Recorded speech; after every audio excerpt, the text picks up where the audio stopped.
I came here in the first place because I recorded some like baby step beginner stuff the other day, and I wasn't too happy with it because I was a little bit distracted and I was kind of in a hurry. I thought maybe I'll try to shoot that stuff again, but I still really don't have anything wrote down or a plan for what to say. So we're just going to wing it again, and I'll probably end up throwing the footage out again, just like I did the other day. But your very first time you get on a bike, first thing you should do is, with it running, hold the clutch in, make sure you're in neutral. Neutral light will be on, your gear indicator will show you you're in neutral if you've got a gear indicator. Take your throttle. You want your hand to be cocked where it's down just a little bit, so when you're at the speed you want to be at, you'll be sitting flat. Give it full throttle, just 1 or 2 times. That way you know this is closed throttle, this is wide open. Alright. You want to find quarter throttle, which is just barely going to be rolled on a little bit. And then you want to find half throttle. Closed, quarter throttle, and half throttle is probably the only thing you're going to use for the first little while. Quarter throttle's just enough to take off from a stop, get the bike rolling good, and ride.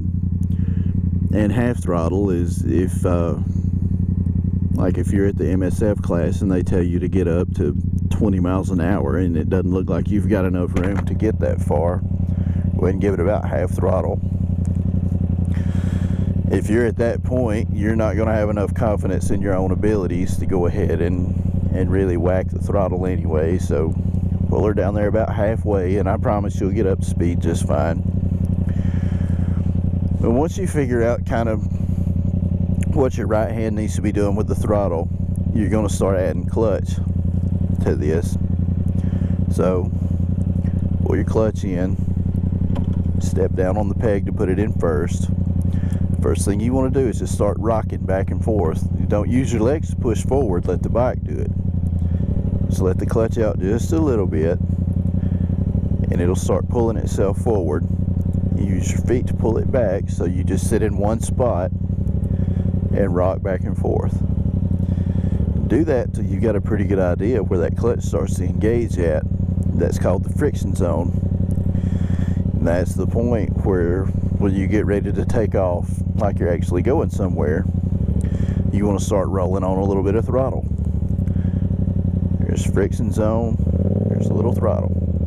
You let the clutch on out smooth, we're off.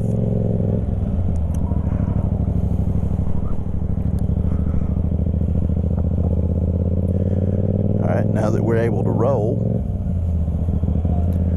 do that a few times. They'll have you do it 10 or 12 times at the MSF class. And then for everything subsequent to, that'll be kind of incorporated a little bit into everything. The next thing you want to talk about is balance at low speed, because it does affect your balance at high speed, but not all that much. The bike's going to hold itself by torque going to the back wheel. You don't have to worry about it near as much.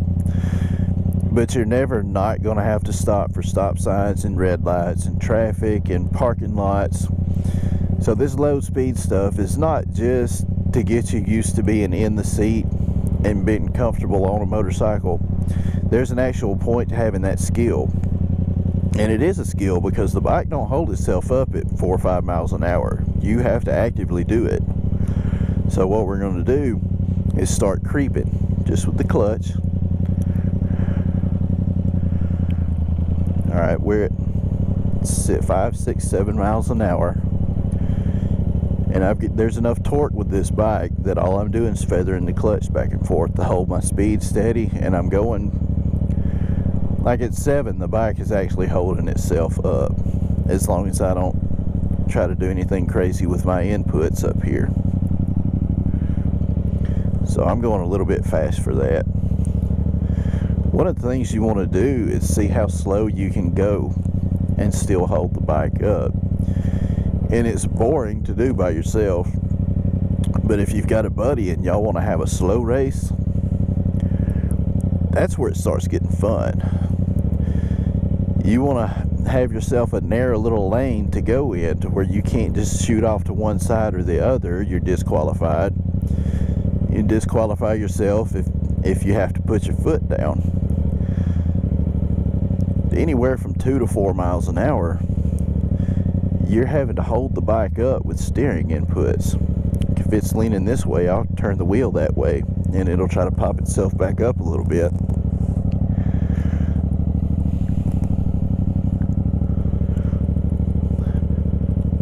Woo, brakes are tight. But you want to get used to doing that, because if you take off slow from a red light, if your steering is turned just a little bit, you're going to start leaning over that way while you're still at low speed, and you want to be able to recover from that pretty quick and get straightened back out so you can go ahead and take off, so you're not driving the people behind you nuts, and so you don't end up getting a little bit excited and giving it too much throttle while you're still pointed sideways and going somewhere you don't really want to go.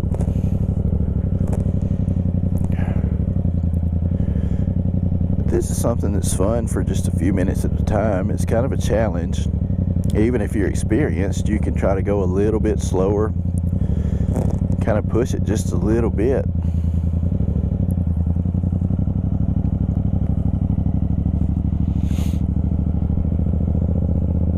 There's always a new way to challenge yourself by going slower. You can go faster all you want and it's fun, but there's a point where you can't go any faster or you're going to crash. And when you crash at whatever speeds as fast as you can go, you're going to tear some stuff up. You're probably going to get hurt pretty bad. But if you go too slow and you've got it in your head that I'm not putting my feet down no matter what happens, and you lean over a little bit too far and you can't use the throttle to make the bike pick itself back up, and you happen to fall over, you're probably not going to do a whole lot of damage to your bike. You might bend a bar or a lever or something. Nothing you probably can't bend back on your own. And unless you get your foot stuck up under the exhaust or something and burn yourself a little bit, you're not going to get hurt. It's a very low risk, low consequence thing to do, is riding too slow.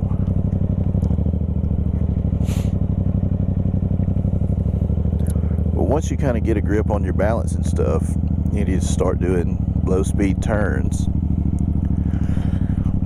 And for the test, they're going to give you 20 feet to make a U-turn. You're going to have to do it in both directions. 20 feet should be, I hadn't measured these, most parking spots are 10 feet wide, so it should be from this stripe to 2 stripes down. And to pass the test, you're going to have to do it without putting your foot down. And I stuck mine out, but I didn't put it down on the ground, so technically I'm good to go to the left, but I'm not as good at turning to the right for some reason. I say that, then I turn around and do it better than I did the left turn, because I was expecting to not do very well.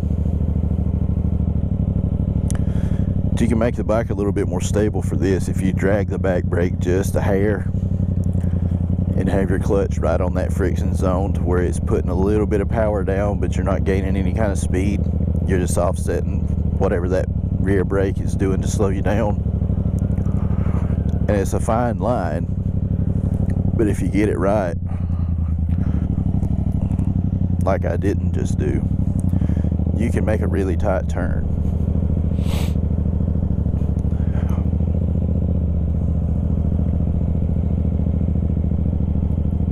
And there's really not a whole lot of reason to have to turn that tight.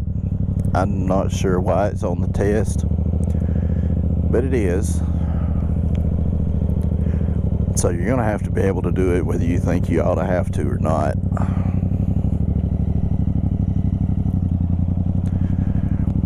And now that I'm trying to talk while I'm doing it, I keep putting my foot down.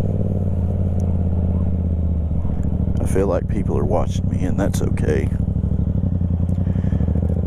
Because if anybody clicked on this video, y'all are watching me, right?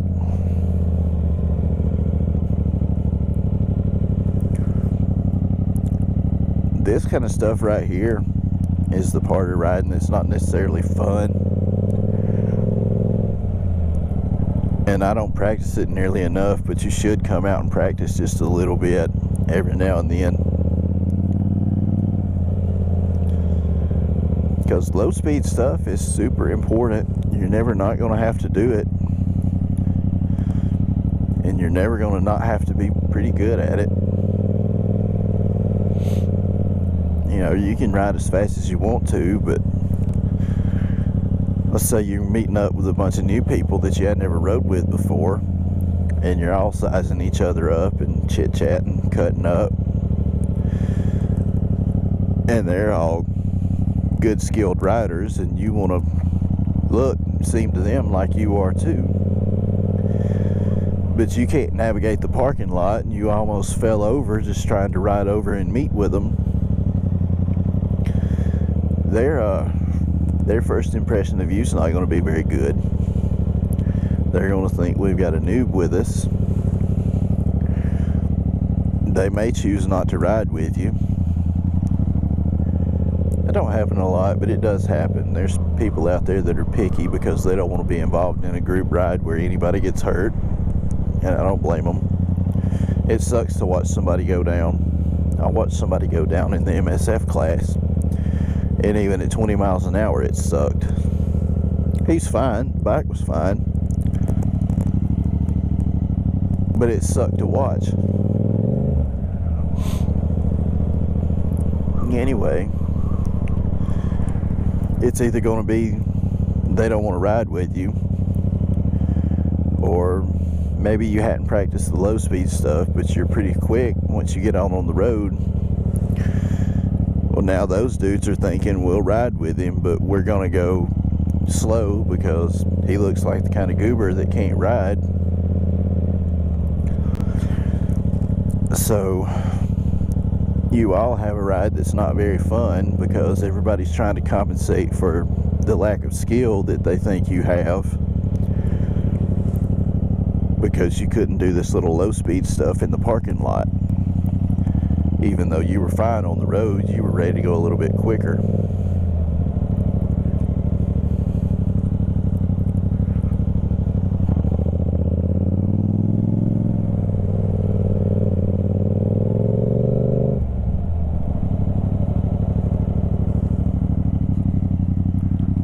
Ooh, I hate turning right.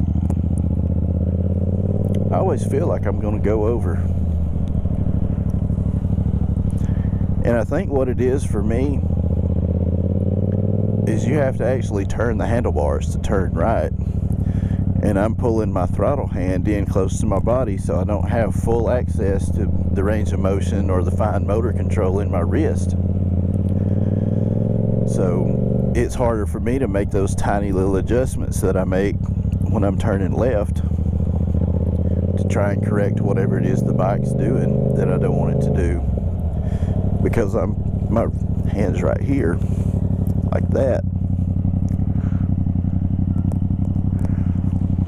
And one thing you can do too to kind of help with that is lean the opposite direction of what you're trying to turn.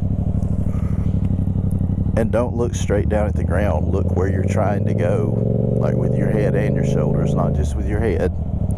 Because the bike's going to try to go where you're wanting to turn.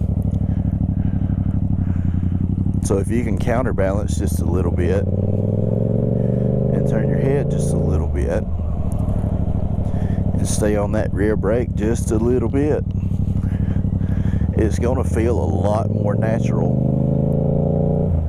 when you do it. And when things feel natural, they feel easier. And if you're less nervous about doing it, you're going to be less nervous with your inputs, which means you're going to be smoother. And smoother is faster. Smoother's a little bit safer. And you can see just from the time I've been here talking about this with y'all, doing it, that I've gone from not being able to do it at all while I'm talking to being able to handle it pretty easy and a lot faster than I was before. Yeah, I got a little outside that time. That's alright, that happens. Just make sure that you don't do it when you take the test, because you only get one chance, and they'll give you a few minutes to practice, which does you absolutely no good, because you get one chance to actually do it on the test, and it don't matter how many times you practice it and do it right. Even if they're watching and they know you're fully capable of doing it, if you don't do it during that official try that you get for your test, you're getting points took off for that. See, just like then, all it takes is one time and I had to put my foot down. That would have been a point off for putting my foot down. It would have been 2 points off if I had put my foot down and not made it within those two lines.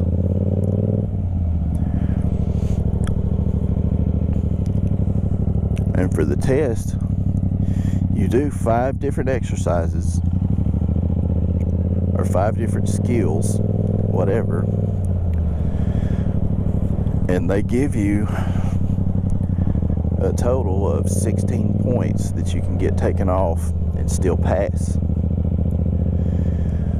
Well, one of the exercises is emergency braking, and I don't remember, but I think it's like a point a foot that they give you for every foot you go past. Like, say, they'll tell you get up to 20 miles an hour, come to the line, slam on the brakes. Threshold braking, you know, try not to lock your tires up, because those bikes don't have ABS. They'll tell you try not to lock the tires up, but if you do, it's okay as long as you don't fall. Just stop as fast as you feel like you can stop from 20 miles an hour. And you do that.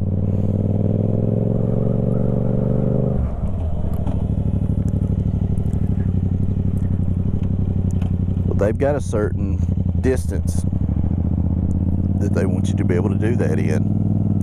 And it's not very far, because bikes will stop pretty fast. So, once you get from they'll measure from the line where you're supposed to start braking to where you actually came to a stop at. They'll make you sit there and wait. They'll measure to your, it's either the back tire or the front tire, I don't remember. Anyway, for every foot that you miss that target distance by, you get a point. So, if you do everything well, but you can't stop in a hurry, there's a chance you're not going to get your license today. But you're not going to get your license today, period, if you're still at the class taking the test. But you're not going to be able to go to the office and get your license when the time comes.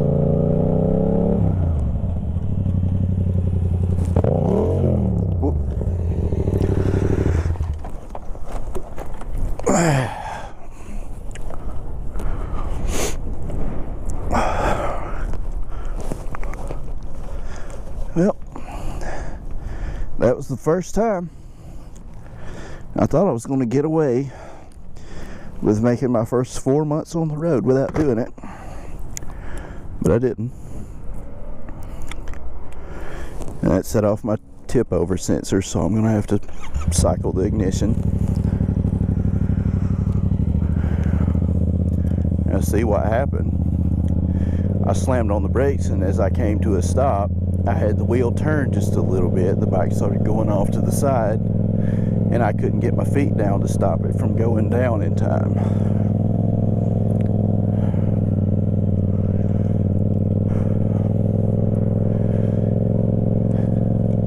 And now I feel bad. But that kind of stuff's gonna happen. You don't want it to happen too much, but try not to get too upset if it does. like I said before, when I was at the MSF class, everybody that took the class did it, including me. So technically this is the second time I've dropped a bike. It's the first time I've dropped mine.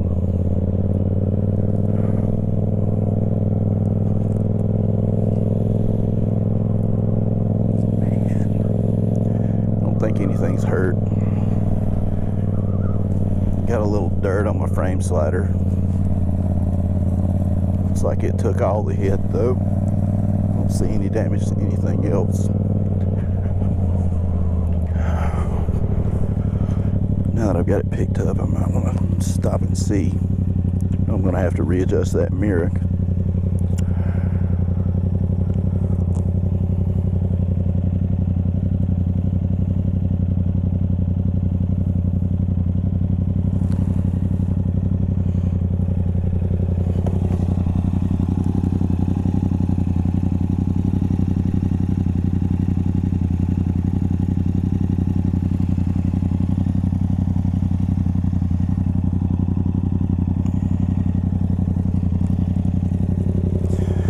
That frame slider was the only thing that hit, so we're good to go. Did its job. Can't ask for much more than that.